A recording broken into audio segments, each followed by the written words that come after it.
아이고, 저 어르신은 뉘신데 저렇게 꼬부랑 할아버지가 다 되어서 시험장에 나타나셨을까? 쉿, 목소리 낮추게. 저분 올해 겨우 39이라네. 지난달에 치아가 다 빠져서 합주기가 되셨으니 그리 보일 수밖에 없지 않겠나? 1785년 봄 한양 한복판 과거 시험장 앞에 몰려든 인파 사이에서 오가는 대화입니다. 도포자락을 휘날리며 들어서는 선비들 중에는 허리가 구부정하고 머리칼에 희끗희끗 서리가 내려앉은 이들이 적지 않았습니다. 언뜻 보아도 예수는 좋게 넘긴 노년의 모습이지만 기록에 남은 그들의 실제 나이는 고작 30 후반에서 40 초반이었습니다. 오늘날로 치면 한창 에너지가 넘칠 청년의 나이인 그들이 조선에서는 왜 생애 황혼기를 맞이한 노인 대접을 받고 있었던 걸까요? 조선시대 40살은 노인이었다는 말, 그리고 환갑잔치가 하늘의 별 따기처럼 어려웠다는 이야기는 과연 우리 조상들의 과장일까요? 아니면 우리가 몰랐던 눈물겨운 진실일까요? 조선 과거 시험은 지금의 수능보다 더 지독했다고들 하지만 그 시험장 입구에 서 있는 이들의 초췌한 얼굴은 단순한 공부의 고단함 때문만은 아니었습니다. 본격적으로 들어가기 전에 이 이야기를 위해 조선 왕조실록과 승정원 일기, 그리고 조선 후기 실학자 이익이 저술한 성호사설 중 노년과 질병에 관한 기록들을 직접 확인했습니다. 구독과 좋아요는 역사 라디오를 계속 만드는 힘이 됩니다. 감사합니다. 이야기는 조선이라는 나라가 세워지고 유교적 가치관이 국가의 뼈대로 자리 잡던 시기로 거슬러 올라갑니다. 조선은 예와 효를 국가의 근간으로 삼은 나라였습니다. 자연스럽게 나이든 어른을 공경하는 문화가 발달했지요. 태종과 세종대를 거치며 70세 이상의 고위 관료들을 예우하기 위한 기로소가 설치되었고, 나라에서는 정기적으로 노인들을 모셔 대접하는 양로연을 전국적으로 열었습니다. 국가가 법적으로 노인이라 규정한 나이는 보통 70세였고 적어도 60세는 되어야 원로 대접을 받기 시작했습니다. 하지만 국가의 법전이 규정하는 노인과 백성들이 피부로 느끼는 실제 삶 사이에는 너무나도 가혹한 간극이 존재했습니다. 조선 왕조실록의 기록을 들여다보면 흥미로우면서도 서글픈 대목들이 자주 등장합니다. 임금에게 사직을 청하는 신하들의 상소문에는 어김없이 이런 문구가 빠지지 않습니다. 신은 이제 나이 40이 넘어 기력이 쇠하고 눈이 침침하며 치아가 흔들려 도저히 직무를 수행할 수 없사옵니다. 단순히 자리를 물러나기 위한 겸양의 표현이라기엔 당시 40대의 신체 상태는 오늘날의 80대와 비교될 정도로 노화가 빨랐습니다. 30만 넘어도 스스로를 노부, 즉 늙은이라 칭하는 것이 어색하지 않았습니다. 40이면 벌써 손주를 보아 할아버지 소리를 듣는 것이 조선의 지극히 평범한 일상이었습니다. 그렇다면 왜 조선 사람들은 그토록 빨리 늙어갔던 것일까요? 당시 사람들의 평균 수명을 계산해보면 놀라운 숫자가 나옵니다. 학계의 추정에 따르면 조선시대 일반 백성들의 평균 수명은 고작 35세에서 40세 안팎이었습니다. 물론 이 숫자는 높은 영아 사망률을 포함한 평균치이긴 합니다. 하지만 성인이 된 이후에도 40을 넘겨 살기가 얼마나 어려웠는지를 단적으로 보여주는 지표이기도 합니다. 훗날 우리가 인생은 예순부터라고 말하는 것과 달리 조선의 40은 이미 생의 마감을 준비해야 하는 엄중한 시기였습니다. 장소를 옮겨 어느 양반가의 사랑방을 들여다보겠습니다. 매캐한 등잔기름 냄새가 감도는 방 안에서 이제 막 40을 넘긴 집안의 어른이 돋보기도 없이 족보를 살피고 있습니다. 침침한 눈을 비비며 가문의 역사를 훑어내리는 그의 손은 마디마디가 굵고 거칠어져 있습니다. 옆에는 채 5살도 되지 않은 손자가 천진난만하게 재롱을 피우고 있지요. 이 남자는 자신의 아버지가 45세 세상을 떠났던 기억을 떠올립니다. 자신에게 남은 시간 또한 그리 길지 않음을 직감하며 벌써부터 사후에 묻힐 몇 자리를 걱정합니다. 조선 사람들에게 시간은 지금보다 훨씬 빠르게 흘러갔고 그들에게 주어진 중년이라는 시간은 사실상 존재하지 않았습니다. 청년에서 곧바로 노년으로 점프해야 했던 것이 조선의 진짜 얼굴이었습니다. 생의 절반을 채 살기도 전에 노인이 되어버리는 사회. 40살 아버지가 환갑을 넘긴 할아버지처럼 보이는 이 비극적인 풍경은 조선시대 전반에 걸쳐 나타나는 현상이었습니다. 이렇게 40대면 이미 생의 끝자락을 고민해야 했으니 61살을 의미하는 환갑이 당시에 어떤 의미였을지는 짐작이 가고도 남습니다. 환갑까지 살아남는다는 것은 단순히 오래 살았다는 축하를 넘어 온갖 역경과 질병을 이겨낸 기적과도 같은 승리였습니다. 하지만 이 짧은 생의 뒤편에는 우리가 상상하기 힘든 가혹한 환경들이 도사리고 있었습니다. 도대체 무엇이 그들의 생을 그토록 짧게 만들고 40대의 청년들을 꼬부랑 할아버지로 변하게 만들었을까요? 우리 조상들의 목숨을 호시탐탐 노리던 소리 없는 자객들, 그리고 그들이 처했던 처절한 위생 상태를 이제 본격적으로 파헤쳐 볼 차례입니다. 조선의 40살이 오늘날의 80살처럼 보였던 배경에는 단순히 세월의 흐름뿐만이 아니었습니다. 그 이면에는 인간의 힘으로는 어찌할 수 없었던 가혹한 생존 환경이 따리를 틀고 있었습니다. 앞서 보았듯 40이면 기력이 다했다며 상소를 올리던 신하들의 이야기는 결코 엄살이 아니었습니다. 그들의 몸은 이미 수많은 질병과 열악한 위생, 그리고 영양 불균형이라는 자객들에게 난도질당해 있었습니다. 이들이 왜 그토록 짧은 생을 살 수밖에 없었는지 그 구조적인 원인을 들여다보겠습니다. 조선이라는 사회는 농본주의를 국가의 근간으로 삼았지만 역설적으로 그 농업 중심의 사회가 사람들의 수명을 갉아먹었습니다. 지금처럼 비료나 농약이 발달하지 않았던 시절, 농사는 오직 하늘의 뜻에 달려 있었습니다. 기록에 따르면 조선 500년 역사 동안 대기근이 발생하지 않은 시기가 거의 없을 정도로 흉년은 일상적이었습니다. 밥 한 그릇 배불리 먹는 것이 평생의 소원인 백성들에게 영양의 균형은 사치에 불과했습니다. 고기는커녕 단백질 섭취가 턱없이 부족했던 탓에 조그만 염증에도 몸은 쉽게 무너져 내렸습니다. 한번 크게 앓고 나면 10년은 늙어 보이는 노화 현상이 급격하게 진행되곤 했습니다. 조선시대 40살은 노인이었다는 말은 이토록 척박한 먹거리 환경이 만들어낸 슬픈 결과물이었던 셈입니다. 위생관념 또한 지금과는 하늘과 땅 차이였습니다. 한양 도성 안조차 오물이 제대로 처리되지 않아 개천은 늘 오염되어 있었고 이는 수인성 전염병의 온상이 되었습니다. 승정원 일기를 보면 여름철마다 콜레라나 이질 같은 전염병이 창궐하여 수천 명씩 목숨을 잃었다는 기록이 빼곡합니다. 당시 사람들은 이를 온역이라 부르며 두려워했는데 제대로 된 치료법이 거의 없었습니다. 고작해야 부적을 붙이거나 굿을 하는 것이 이들이 할 수 있는 전부인 경우도 많았습니다. 오늘날엔 약국에서 파는 간단한 치료제만으로도 나을 수 있는 병들이었습니다. 하지만 조선에서는 40도 채 되지 않은 가장들을 속절없이 쓰러뜨리는 무서운 저승사자가 되었습니다. 의료 혜택의 불균형은 이 비극을 더욱 심화시키는 촉매제가 되었습니다. 나라에서 운영하는 해민서나 활인서가 있었지만 그 혜택은 도성 안 일부 백성에게만 돌아갔습니다. 지방으로 갈수록 의료의 공백은 그야말로 처참한 수준이었습니다. 침 한 번 맞으려 해도 수십 리 산길을 걸어야 했고 약재값은 가난한 백성들이 감당하기엔 너무나 비쌌습니다. 병은 자랑하라는 옛말이 생긴 이유도 주변의 민간요법에라도 기대어보고 싶은 절박함의 산물이었습니다.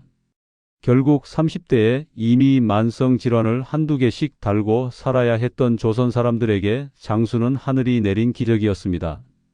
여기서 우리는 당시 조선의 신분제와 경제 상황이 수명에 미친 영향도 무시할 수 없습니다. 양반들은 육체 노동은 피했지만 극심한 당쟁과 유교적 예법에 따른 스트레스에 시달렸습니다. 운동 부족으로 인한 질환 또한 그들의 생을 단축시키는 주요한 원인이 되었습니다. 반면 상민과 노비들은 과도한 부역과 세금, 그리고 쉼없는 노동으로 인해 30만 넘어도 관절이 망가졌습니다. 신분을 막론하고 조선의 모든 계층은 각기 다른 이유로 마흔이라는 장벽 앞에 무릎을 꿇고 있었습니다. 훗날 우리가 환갑을 가문의 영광으로 여기게 된 배경에는 이토록 척박한 환경을 견뎌내고 살아남은 자에 대한 경외심이 깔려 있었던 것입니다. 특히나 영유아 사망률은 현대인들이 상상조차 하기 힘든 처참한 수준이었습니다. 태어난 아이들 중 절반가량이 10살을 넘기지 못하고 세상을 떠나기도 했습니다. 아이 이름을 개똥이, 쇠똥이로 지어야 오래 산다는 풍습은 자식을 잃지 않으려는 부모들의 애착이었습니다. 어렵게 살아남아 성인이 되어도 그 앞에는 또다시 전쟁과 기근, 역병이라는 관문이 기다리고 있었습니다. 40살이 되어 상투를 틀고 어른 행세를 하지만 속은 이미 80대 노인만큼이나 골마 있었습니다. 이것이 당시 청장년층이 마주했던 피할 수 없는 실상이었습니다. 그런데 여기서 한 가지 의문이 생기지 않습니까? 백성들은 먹지 못하고 치료받지 못해 일찍 죽었다지만 나라에서 가장 귀한 대접을 받던 사람들은 어땠을까요? 왕실의 장수 비결을 논하기 무색할 정도로 조선 왕들의 평균 수명 역시 40살이라는 장벽에서 자유롭지 못했습니다. 최고의 예우를 받던 왕들조차 피해가기 어려웠던 단명의 저주. 도대체 대궐 안에서는 무슨 일이 벌어지고 있었던 걸까요? 그 비밀스러운 이야기가 이제 구중궁궐의 깊은 담장 너머에서 펼쳐집니다. 앞서 보았듯 척박한 환경과 질병의 위협이 일상이었던 시절이었습니다. 조선의 40살은 이미 인생의 종착역을 준비하며 남은 생을 정리해야 하는 시기였습니다. 그렇다면 우리가 흔히 알고 있는 환갑은 당시 사람들에게 어떤 의미였을까요? 지금이야 환갑이라고 하면 여행을 가거나 가족끼리 가벼운 식사를 나누는 정도로 대신하기도 합니다. 하지만 조선시대에 61살을 맞이한다는 것은 그야말로 하늘이 내린 기적 그 자체였습니다. 실제로 조선시대에 환갑잔치를 연다는 것은 단순히 한 개인의 생일을 축하하는 자리가 아니었습니다. 그것은 가문 전체의 승리이자 그 마을이 신에게 축복받았음을 증명하는 경사였습니다. 조선 후기 실학자 이익은 자신의 저서 성호사설에서 흥미로운 기록을 남겼습니다. 마을에 환갑을 맞은 노인이 있으면 고을 원님이 직접 찾아와 술을 내리고 예우했다는 내용입니다. 왜 나라 일을 맡은 관리까지 나서서 한 개인의 생일을 챙겼던 걸까요? 그만큼 60까지 살아남는 사람이 드물었기 때문입니다. 당시 61세라는 나이는 통계적으로 볼 때 100명 중 대여섯 명만이 도달할 수 있는 신의 영역에 가까웠습니다. 18세기 한양 근교의 어느 초가집으로 시선을 옮겨보겠습니다. 매서운 겨울바람이 문풍지를 울리는 새벽, 올해로 59이 된 김선비가 힘겹게 몸을 일으킵니다. 그는 매일 아침 눈을 뜨면 조상신께 오늘도 숨을 쉬게 해주어 감사하다며 절을 올립니다. 그의 동창생 10명 중 이미 7은 돌림병이나 기근으로 세상을 떠난 지 오래입니다. 남은 둘조차 중풍으로 누워있거나 눈이 멀어 바깥 출입을 못하는 처지입니다. 김선비 역시 치아가 다 빠져 묽은 미움으로 겨우 끼니를 때웁니다. 지팡이 없이는 마당 한 바퀴 돌기도 힘겨운 상태지만 그의 자식들은 벌써부터 술렁이기 시작합니다. 아버님이 내후년이면 환갑이시다. 무슨 일이 있어도 그때까지 살아 계셔야 한다. 자식들에게 부모의 환갑은 효심을 증명하는 마지막 기회이자 집안의 품격을 결정짓는 중대사였습니다. 이를 위해 가난한 살림에도 몇 년 전부터 쌈짓돈을 모으고 귀한 꿀과 쌀을 비축합니다. 만약 환갑을 며칠 앞두고 부모가 돌아가시기라도 하면 그 자식들은 큰 슬픔에 잠깁니다. 복이 없어 부모의 장수를 지키지 못했다며 주변에서 수군거리는 소리를 견뎌야 했기 때문입니다. 그래서 환갑잔치 당일 주인공인 노인이 정정하게 앉아 술잔을 받는 모습은 경이로움 그 자체였습니다. 당시 야사나 민간에서 전해지는 흥미로운 이야기도 있습니다. 환갑상에 음식을 높이 쌓아 올리는 고임상 풍습에 관한 이야기입니다. 이것은 노인이 직접 드시기 위함이 아니라 가문의 복을 시각적으로 과시하기 위한 용도였다고 합니다.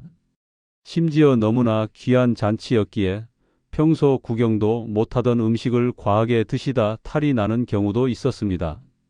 환갑 잔치 중에 감격에 겨워 숨을 거두는 일조차 호상 중에 호상이라 불릴 정도였습니다. 하지만 이 화려한 잔치의 이면에는 서글픈 현실이 짙게 깔려 있었습니다. 환갑을 맞는 것이 워낙 어렵다 보니 정작 주인공인 노인의 신체 상태는 처참한 경우가 많았습니다. 눈은 침침해져 자식 얼굴도 못 알아보고 귀는 먹어 잔치 소리조차 듣지 못합니다. 그저 박제된 인형처럼 상 앞에 멍하니 앉아있는 모습이 허다했습니다. 그럼에도 동네 사람들은 그 노인의 옷자락이라도 한번 만져보려 길게 줄을 섰습니다. 장수한 사람의 기운을 받으면 자신도 40살이라는 죽음의 고개를 넘을 수 있을지 모른다는 간절함 때문이었습니다. 실록의 기록을 보면 지방 관아에서 노인들을 위해 베푸는 잔치인 양로연에는 파격이 있었습니다. 노비나 가난한 백성이라 할지라도 60이 넘었다면 상석에 앉혀 대접했습니다. 신분제가 엄격했던 조선에서 오직 나이 하나로 양반과 겸상할 수 있었던 유일한 순간이었습니다. 이는 역설적으로 조선 사회가 얼마나 장수에 목말라 있었는지를 보여주는 대목입니다. 오래 산다는 것은 곧 그 사람이 덕이 많고 천명을 타고났다는 증거로 통용되었던 것입니다. 그러나 이런 장수의 기쁨은 극소수만이 누릴 수 있는 전유물이었습니다. 대부분의 조선 사람들은 환갑잔치라는 화려한 꿈을 꾸기도 전에 꺾여갔습니다. 35세 상주가 되고 40의 제삿날을 받아둔 이들에게 환갑은 저 멀리 구름 위의 이야기였습니다. 내 인생에 환갑은 없다고 체념하며 하루하루를 버텼던 것이 조선 대다수 민초의 삶이었습니다. 자, 여기서 우리는 한 가지 의문을 던져보지 않을 수 없습니다. 백성들은 먹지 못하고 치료받지 못해 일찍 죽었다지만 나라에서 가장 귀한 대접을 받던 이들은 어땠을까요? 구중궁궐 안에서 산의 진미를 먹고 최고의 어이들에게 보살핌을 받았던 조선의 왕들 말입니다. 그들은 과연 백성들보다 훨씬 오래 살며 환갑잔치를 매번 성대하게 치렀을까요? 놀랍게도 실록이 전하는 왕실의 기록은 우리의 예상과는 전혀 다른 방향을 가리키고 있습니다. 왕조차 피해갈 수 없었던, 아니 어쩌면 왕이었기에 더 가혹했던 단명의 저주가 있었습니다. 그 속에 숨겨진 의학적 진실과 궁궐 담장 안의 처절한 사투를 파헤쳐 보겠습니다. 이제 시선을 화려한 환갑상에서 왕의 은밀한 침소인 강령전으로 옮겨가 봅니다. 백성들이 굶주림과 전염병에 시달리며 40을 넘기지 못할 때 우리는 흔히 구중궁궐 속 왕들은 평안한 노후를 보냈을 거라 짐작합니다. 하지만 실록의 기록을 펼쳐보면 서늘한 진실이 눈앞에 드러납니다. 조선을 통치했던 27명의 왕들, 그들이 누린 평균 수명은 고작 46세였습니다. 백성들보다 불과 10년 남짓 더 살았을 뿐입니다. 60세, 즉 환갑을 넘긴 왕은 태조, 정종, 숙종, 영조 등 손에 꼽을 정도였습니다.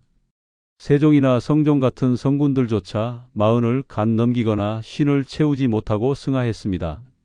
천하를 호령하던 왕들조차 왜 40살의 장벽 앞에서 이토록 무력했던 것일까요? 깊은 밤 왕의 침소인 강령전에서 벌어지는 처절한 사투를 들여다보겠습니다. 조선의 왕들은 우리가 상상하는 것보다 훨씬 가혹한 일상을 살았습니다. 새벽 5시에 일어나 밤늦도록 정사에 시달리고 수백 통의 상소문을 읽어야 했습니다. 끝없는 당쟁의 한복판에서 겪는 정신적 압박감은 상상을 초월했습니다. 여기에 영양의 과잉이 오히려 독이 되었습니다. 운동량은 극히 적은데 하루 5번의 수라상을 받으며 기름진 음식을 섭취했습니다. 그 결과 왕들은 만성적인 당뇨와 종기, 즉 등창에 시달렸습니다. 세종대왕이 말년에 눈이 침침해지고 거동이 불편했던 이유도 이 때문입니다. 현대의학으로는 전형적인 당뇨 합병증으로 해석되는 증상들입니다.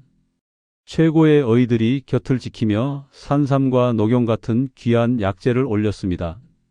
하지만 그것은 이미 과부하가 걸린 왕들의 몸에 불을 지르는 격이 되기도 했습니다. 이제 우리는 이번 이야기의 핵심 질문에 대한 답을 명확히 짚어볼 시점에 도달했습니다. 조선 사람들은 왜 40살이면 장수라고 했을까? 이 질문에 대한 해답은 바로 신체적 가용 시간의 한계에 있었습니다. 첫째는 생물학적 노화의 급격한 가속도 때문입니다. 현대인은 영양과 의료의 혜택으로 세포의 노화를 늦추며 살아갑니다. 하지만 조선시대에는 20대부터 이미 치아가 망가지고 시력이 약해졌습니다. 기록에 따르면 30살만 되어도 이빨이 흔들려 고기를 씹지 못한다는 하소연이 나옵니다. 사대부들의 편지에 이런 고통이 빈번히 등장하는 것은 예사실이었습니다. 40은 단순히 숫자가 아니라 육체적으로 기능을 상실해가는 실질적 황혼기였습니다. 둘째는 사회 구조적인 배경이 작용했습니다. 조선은 10대 중반에 혼인하여 20대 초반에 부모가 되는 좋은 풍습이 있었습니다. 30대 후반이면 이미 손주를 보는 할아버지가 되는 것이 당연했습니다. 가족의 세대 교체가 현대보다 2배 이상 빨랐던 것입니다. 그렇기에 40세는 가문이 어른으로서 일선에서 물러나야 할 사회적 정년이었습니다. 셋째는 정치적 불안정이 수명을 갉아먹었습니다. 사대부들에게 40대는 정치적 역량의 정점이자 가장 위험한 시기였습니다. 사화와 당쟁에 휘말려 유배를 가거나 사약을 받는 나이대도 주로 이때였습니다. 육체적 질병에 정신적 스트레스가 더해지니 40을 넘겨 60까지 산다는 것은 그야말로 하늘이 낸 운이 없으면 불가능했습니다. 결국 조선의 40세가 노인으로 불렸던 것은 그들이 나약해서가 아니었습니다. 그 시대가 허락한 생의 밀도가 그만큼 압축적이었기 때문입니다. 왕조차도 등창의 고통 속에서 신음하며 뼈아픈 탄식을 내뱉었습니다. 내 나이 40인데 어찌 이리 몸이 무너지는가라고 말입니다.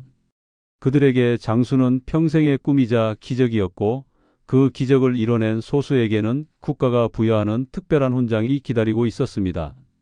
하지만 여기서 우리는 한 가지 예외적인 인물을 떠올려야 합니다. 83세까지 살며 조선 최장수 기록을 세운 영조 대왕입니다. 모두가 40을 넘기지 못해 쩔쩔맬 때 영조는 어떻게 그 2배의 시간을 살았을까요? 왕실의 장수 비결과 그 뒤에 숨겨진 이면의 이야기가 이제 챕터 5에서 펼쳐집니다. 앞서 보았듯 조선에서 40은 생의 갈림길이었고 예수는 기적이었습니다. 이토록 장수가 희귀했던 사회에서 그 바늘구멍 같은 확률을 뚫고 살아남은 노인들은 어떤 대접을 받았을까요? 조선은 노인이 귀했기에 역설적으로 그들에게 현대인이 상상하기 힘든 파격적인 특권과 존경을 부여했습니다. 이는 단순히 개인의 복을 축하하는 차원을 넘어선 일이었습니다. 국가가 장수라는 가치를 어떻게 통치에 이용했는지를 보여주는 중요한 대목이기도 합니다. 조선시대 노인 우대의 정점에는 노인직이라는 독특한 제도가 있었습니다. 나라의 법전인 경국대전에 명시된 이 제도는 참으로 놀랍습니다. 80세가 넘은 노인에게는 신분과 관계없이 관직을 내려주는 파격적인 시스템이었기 때문입니다. 평생 땅만 파던 농부도 천대받던 노비도 80세만 넘기면 양반들이나 갖는 관직의 품계를 받을 수 있었습니다. 지금으로 치면 평생 평범하게 살다가 일정 나이가 됐다고 국가에서 고위 공무원 직함을 주는 것과 비슷합니다. 왜 이런 제도를 운영했을까요? 인구의 대다수가 40 전에 쓰러지는 시대에 80세까지 살았다는 것 자체가 경이로운 일이었습니다. 그 자체로 성인의 반열에 올랐음을 국가가 공식적으로 인정해 준 것입니다. 특히 왕실에서는 장수한 신하들을 위해 기로소라는 최고의 명예기관을 운영했습니다. 정의품 이상의 고위 관료 중 70세가 넘은 이들만 들어갈 수 있는 아주 특별한 곳이었습니다. 왕조차도 나이가 들면 여기에 이름을 올리는 것을 가문이 영광으로 여겼습니다. 장수왕으로 유명한 영조는 51세가 되던 해에 기로소에 미리 이름을 올리고 싶어 했을 정도였습니다. 영조는 우리가 아는 조선의 단명 공식을 완전히 깨뜨린 인물입니다. 그는 모두가 고기를 즐길 때 채식 위주의 소식을 고집했고 화를 다스리기 위해 끊임없이 걷고 움직였습니다. 83세까지 살았던 그의 장수는 단순히 개인의 수명을 늘린 것이 아니었습니다. 강력한 왕권을 유지하는 가장 무서운 무기가 되었습니다. 신하들이 마흔에 죽어나갈 때 왕은 그 2배를 살며 국정을 장악했으니 그 위엄이 오죽했겠습니까? 이런 국가적 예우는 일반 백성들의 삶 속에도 깊숙이 스며들었습니다. 마을에서 가장 나이가 많은 어른은 그 지역에 살아있는 법전이자 도덕적 지주였습니다. 오늘날 우리가 회사에서 정년퇴직을 하면 사회적 역할이 끝났다고 느끼는 것과는 사뭇 달랐습니다. 조선의 노인들은 나이가 들수록 발언권이 강해졌습니다. 집안의 대소사는 물론 마을의 분쟁까지도 어르신 말씀이 맞다 한마디면 정리가 되었습니다. 이는 경험이 곧 생존 자산이었던 농경 사회의 특징이기도 합니다. 지금처럼 검색 한 번으로 정보를 얻을 수 없던 시절이었습니다. 전염병이 돌 때 어떻게 살아남았는지, 가뭄에는 어떤 씨앗을 심어야 하는지를 노인은 알고 있었습니다. 노인의 머릿속은 그 자체로 거대한 도서관이자 생존 지침서였던 셈입니다. 시니어 시청자 여러분, 이 대목에서 우리네 삶을 한번 돌아보게 되지 않습니까? 지금은 60세가 되어도 청춘이라 불리고 100세 시대라고 말합니다. 하지만 조선시대 사람들이 장수를 향해 가졌던 그 간절함은 어떠했을까요? 살아남은 어른에게 보냈던 무조건적인 존경의 눈길은 지금 우리 사회에서 조금씩 옅어지고 있는지도 모릅니다. 조선에서는 마흔만 넘어도 어르신 소리를 들으며 대접받았습니다. 지금은 그 2배를 살아도 아직 젊다며 사회적 역할에서 소외되곤 합니다. 조선의 노인직 제도가 우리에게 시사하는 바는 명확합니다.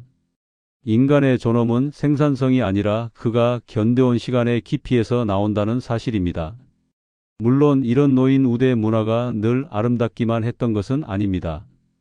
장수한 노인에게 내리는 혜택이 커질수록 이를 이용하려는 집안의 욕심도 커졌습니다. 족보를 조작해 나이를 속이거나 이미 돌아가신 부모를 살아있다고 속이는 일도 있었습니다. 국가의 배급을 타내기 위해 벌어진 이런 풍경들은 예나 지금이나 크게 다르지 않았습니다. 하지만 그럼에도 불구하고 조선이 노인에게 보냈던 그 극진한 예우는 특별했습니다. 생이 짧았기에 더욱 빛났던 인간에 대한 깊은 경의였기 때문입니다. 그렇다면 이 짧고도 강렬했던 조선 사람들의 생애 주기는 그들의 정신세계에 어떤 영향을 미쳤을까요? 내일이 보장되지 않았던 불안한 시대였습니다. 40살의 노인들이 남긴 마지막 기록들은 오늘날 우리에게 어떤 말을 건네고 있을까요? 이제 마지막 챕터에서 그들이 건네는 묵직한 메시지를 정리해 보겠습니다. 우리가 누리는 100세 시대라는 선물이 조선의 노인들에게는 어떤 의미로 다가올지 함께 생각해 보시죠. 조선시대의 장수 문화를 돌아보며 우리가 확인한 사실은 서글프면서도 장엄합니다. 40세에 이미 노년의 문턱을 넘고 60세의 환갑을 기적이라 부르며 온 동네가 잔치를 벌였던 풍경. 그 시절 조상들에게 삶이란 내일이 보장되지 않는 긴박한 여행과도 같았습니다.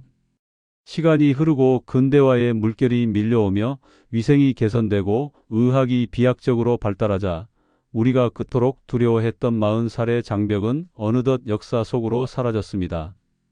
이제는 환갑 잔치를 하는 것이 쑥스러울 정도로 수명이 늘어났습니다. 우리는 인류 역사상 그 누구도 가보지 못한 100세 시대를 당당히 걷고 있습니다. 하지만 수명이 늘어난 만큼 우리가 잃어버린 것은 없을까요? 조선시대에는 나이 40이면 가문이 어른으로서 무거운 책임감을 짊어졌습니다. 60이 되면 그가 가진 지혜와 경험을 온 마을이 귀하게 썼습니다. 노인이 귀했던 시대였기에 노인의 말 한마디는 법보다 무거웠습니다. 그 존재 자체만으로도 후손들에게는 삶의 방향타가 되어 주었습니다. 오늘날 우리는 조선시대보다 2배, 3배 더 긴 시간을 살고 있습니다. 정작 그 늘어난 시간을 무엇으로 채워야 할지 고민하게 됩니다. 우리 사회에서 어른의 자리는 어디인지에 대해서는 여전히 서툰 모습입니다. 조선의 40대들이 짧은 생을 살면서도 그토록 치열하게 자식 교육에 매달리고 가문의 이름을 지키려 했던 이유는 역설적으로 그들에게 주어진 시간이 짧았기 때문입니다. 언제 떠날지 모른다는 절박함이 그들로 하여금 하루하루를 기록하게 했습니다. 찰나의 순간에도 예를 갖추게 했습니다. 옛날이나 지금이나 사람 사는 모양은 똑같네 싶으면서도 삶을 대하는 그들의 진지한 태도가 오늘날 우리에게 묘한 울림을 줍니다. 여기서 우리는 스스로에게 한 가지 질문을 던져보게 됩니다. 만약 여러분에게 주어진 수명이 단 40살 뿐이라면 여러분은 오늘 하루를 어떻게 보내시겠습니까? 그리고 만약 우리가 조선시대에 그 귀하디귀한 환갑노인 대접을 받는다면 우리는 후손들에게 어떤 지혜를 들려줄 수 있을까요? 조선의 노인들이 80세에 받았던 그 노인직의 무게를 떠올려 봅니다. 나이가 든다는 것이 단순히 늙어가는 것이 아니라 세상을 향한 깊은 통찰을 완성해가는 과정임을 국가가 공인해 준 훈장이었을 것입니다. 이제 조선의 40대 노인들은 역사라는 긴 잠에 들었습니다. 그들이 남긴 기록과 짧았던 생애의 흔적들은 우리에게 과제를 남깁니다. 길게 사는 것보다 중요한 것은 어떻게 기억되느냐라는 묵직한 물음입니다. 그들이 그토록 원했던 장수를 선물 받은 우리 세대입니다. 이제는 그들이 보여주었던 어른의 품격을 우리가 답할 차례가 아닌가 싶습니다. 오늘 이야기는 여기까지입니다. 오늘 하루도 각자의 자리에서 치열하게 살아내시느라 정말 고생 많으셨습니다.